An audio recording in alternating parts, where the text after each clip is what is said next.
J'ai l'impression d'avoir raté ma vie. Je suis incapable de me débrouiller dans ce monde, me disait une HS en début de thérapie. Je n'en vaux pas la peine, je ne suis pas à la hauteur, écrivait aussi Cécile. Il faut dire que beaucoup d'hypersensibles peuvent avoir cette sensation. Alors oui, c'est principalement parce qu'on nous a dit ou fait comprendre en étant très jeune qu'on était nul. On avait l'impression de décevoir sans cesse notre famille, notre entourage. Oui, ce sont nos blessures qui s'expriment. Mais ne pas se sentir à la hauteur peut avoir une autre dimension qu'on ne prend pas en compte. Et une fois qu'on comprend, ça peut nous ouvrir les ailes parce qu'on sort de la culpabilité et de l'autocritique. Bonjour à tous, je m'appelle Claudia Stéphane, je suis hypnopraticienne et je travaille avec les personnes hypersensibles et les surdouées. Aujourd'hui, j'évoquerai un sujet délicat, source d'un puissant mal-être chez les HS et les surdoués.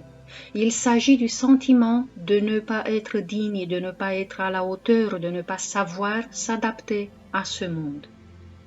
En étant enfant, on a été contraint de se conformer aux codes sociaux en faisant fi de qui nous étions, de nos particularités individuelles et souvent de ce que nous voulions vraiment.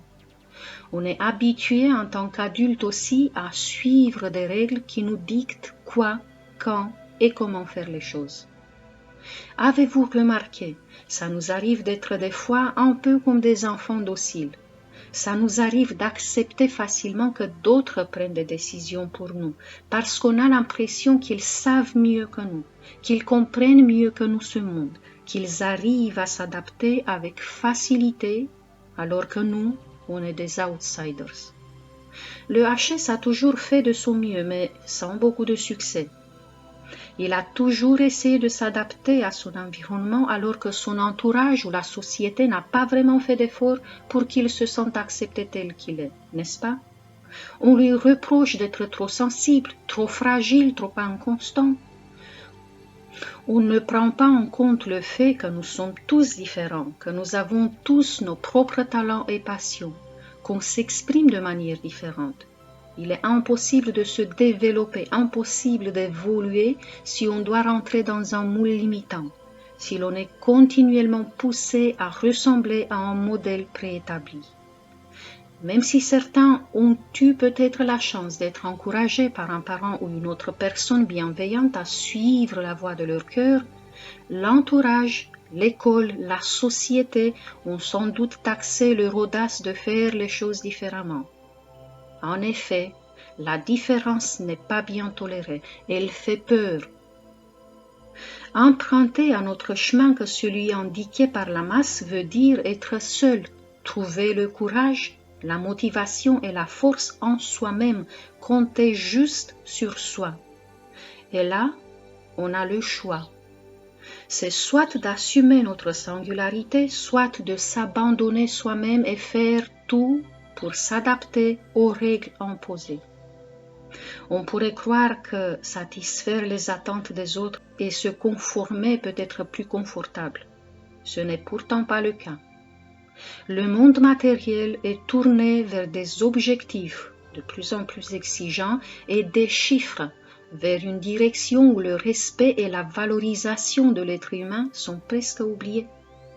Les valeurs de la société sont plutôt superficielles, ce qui est prestigieux aux yeux de la société est dépourvu de sens et de valeur pour un hypersensible ou pour le surdoué, qui recherche justement le sens, la beauté, l'évolution de l'être et la découverte de ce qui est véritablement la vie.